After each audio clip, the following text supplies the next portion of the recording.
नमस्कार दोस्तों। यह कोलकाता मर्डर केस के उस भयानक रात का वो काला सच है जिसे सुनने के बाद शायद आज आप अपना आपा भी खो दें। दोस्तों, यह कहानी का भाग एक है जिसे मैं आज आपके सामने सुनाने जा रहा हूँ।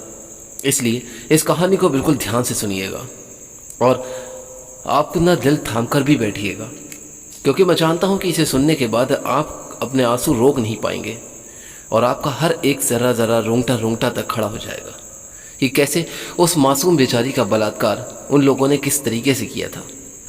दोस्तों, भारत के कोलकाता शहर में 9 अगस्त 2024 की सुबह एक ऐसी खबर सामने आई जो पूरे देश को हिला कर रख देती है।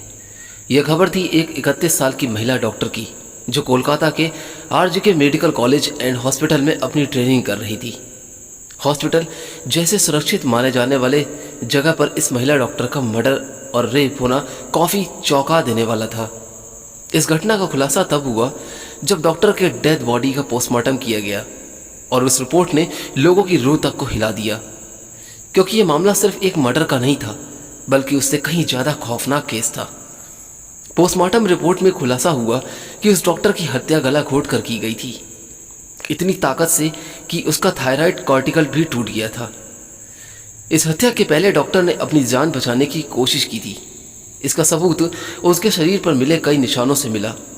सबसे डरावना सच तब सामने आया जब डॉक्टर के प्राइवेट पार्ट्स पर घावों के निशान पाए गए थे।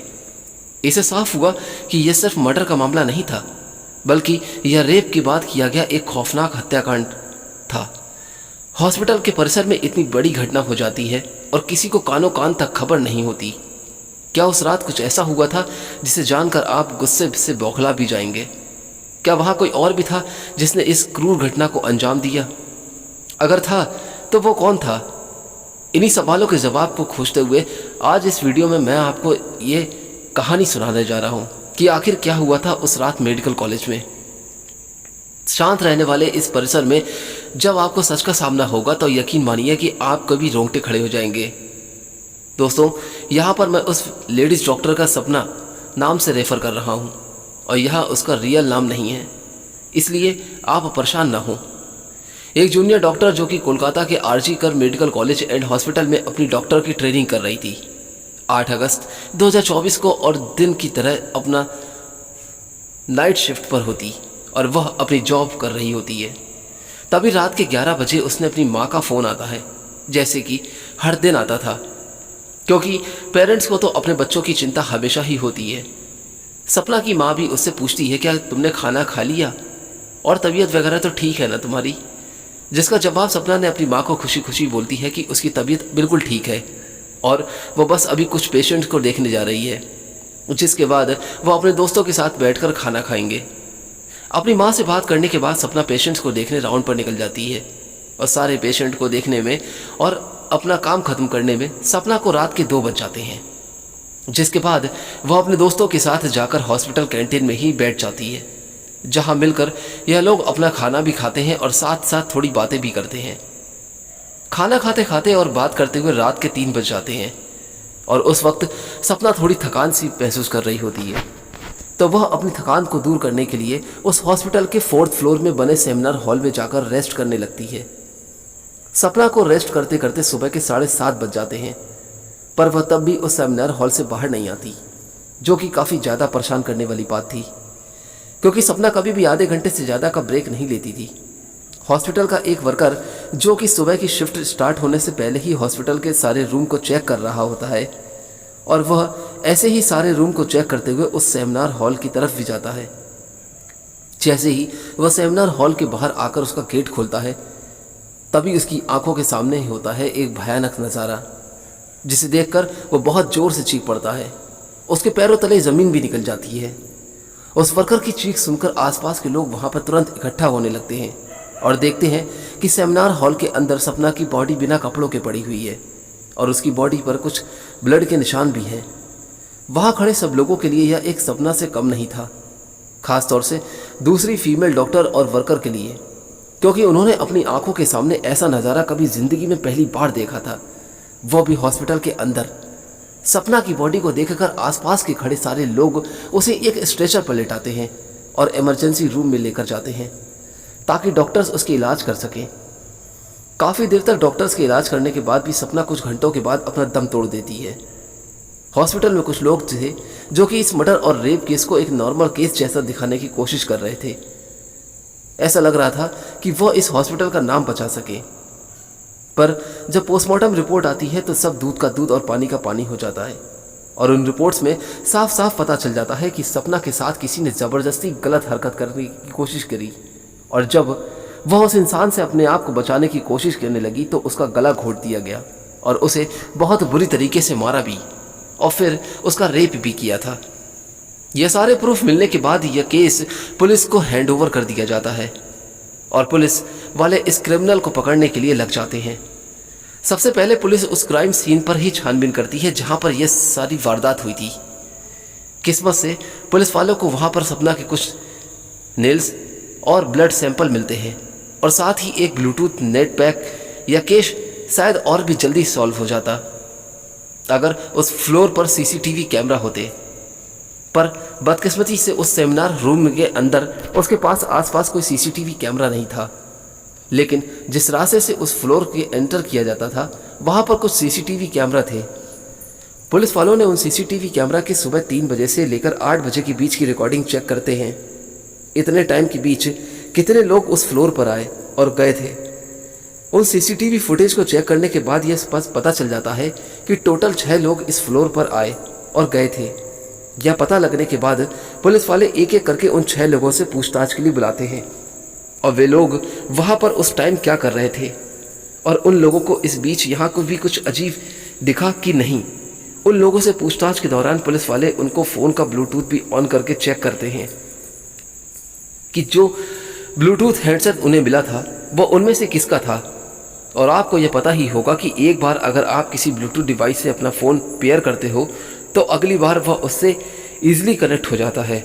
और फाइनली पुलिस वालों को यह ट्रिक काम भी आती है क्योंकि यह ब्लूटूथ नेकबैंड उन 6 लोगों में से किसी एक आदमी के बजाय फ़ोन से कनेक्ट हो जाता है जिसका नाम था संजय रॉय, जो कि एक सिविल वॉलंटियर्स के अंडर काम करता था और उनकी हेल्प करता था। छोटे मोटे कामों को मैनेज करने में अपने बहुत सारे फेस्टिवल अनऑथोराइज्ड पार्किंग या भीड़ भाड़ वाले एरिया में देखा होगा कि कुछ ब्लू कलर की यूनिफॉर्म्स पहनकर ऑफिसर्स खड़े होते हैं जिनका काम होता है कि विदाउट एनी रीज़न कहीं पर भी ज़्यादा क्राउड इकट्ठा ना हो। अब पुलिस वालों को अपना पहला कातिल मिल चुका था जिसके बाद वह संजय रॉय से और गुस्से से पेश आने लगते हैं। पर संजय पुलिस वालों की किसी भी बात का जवाब नहीं दे रहा होता क्योंकि वह काफ़ी ज़्यादा नशे की हालत में था। उस बीच पुलिस वाले संजय का फ़ोन भी चेक करते हैं जिसमें उन्हें भर भर के पोर्नोग्राफिक कंटेंट मिलते हैं जिससे उनका शक यकीन में बदल चुका था कि संजय ही सपना के मर्डर का मेन कंप्लेंट है। उसके बाद पुलिस वाले संजय राय को और ज़्यादा डराने लगते हैं और फाइनली वह डर कर अपना गुनाह कबूल भी कर लेता है कि उसने ही सपना को मारा है और उसका रेप किया है। यह पता लगते ही कुछ पुलिस वाले और प्रूफ कलेक्ट करने के बजाय संजय रॉय के घर जाते हैं जहां पर उन्हें एक जूता मिलता है जिसके ऊपर कुछ खून जैसे ही धब्बे थे। तो पुलिस वाले उसका सैंपल कलेक्ट कर लेते हैं। थोड़ी और तलाशी लेने पर पुलिस वालों को संजय के घर के बाहर कुछ कपड़े सूखते हुए दिखते हैं और यह वही कपड़े थे जो कि संजय ने उस दिन पहने हुए थे क्योंकि यह सब सीसीटीवी कैमरा में पहले से ही कैद हो गया था, जिससे जाहिर था कि संजय यह प्रूफ मिटाने की कोशिश कर रहा था। लेकिन जब संजय को पूछताछ के लिए पुलिस स्टेशन में लाया गया था तो वह उस वक्त काफ़ी ज़्यादा नशे की हालत में था।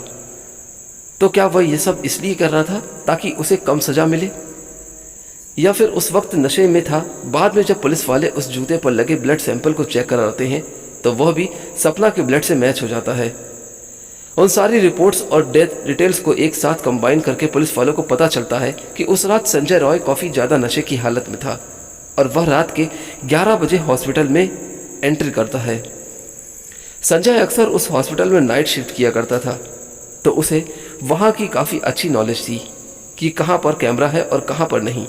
तब वह आराम से उस हॉस्पिटल के 4th फ्लोर पर जाकर बैठ जाता है क्योंकि वह नहीं चाहता था कि कोई उसे ज़्यादा नशे की हालत में देख ले, वरना वह अपनी जॉब से हाथ धो सकता था।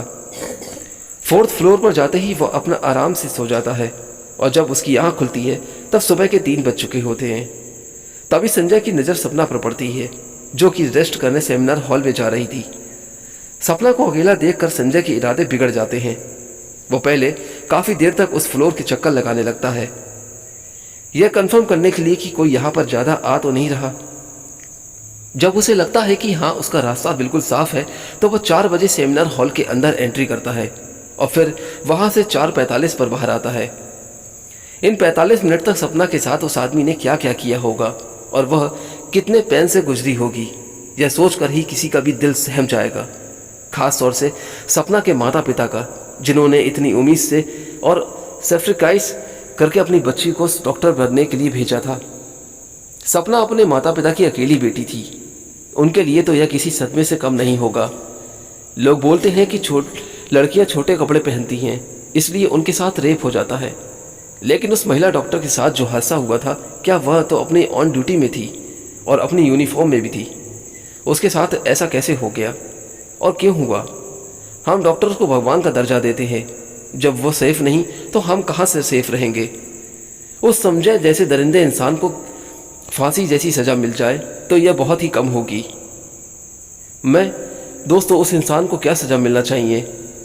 उस दरिंदों को पिंजड़े में जो शेर रहते हैं उसके हवाले कर दो। जब वह उसकी शरीर को नोचेगा तब उस दरिंदे को एहसास होगा कि दर्द क्या होता है।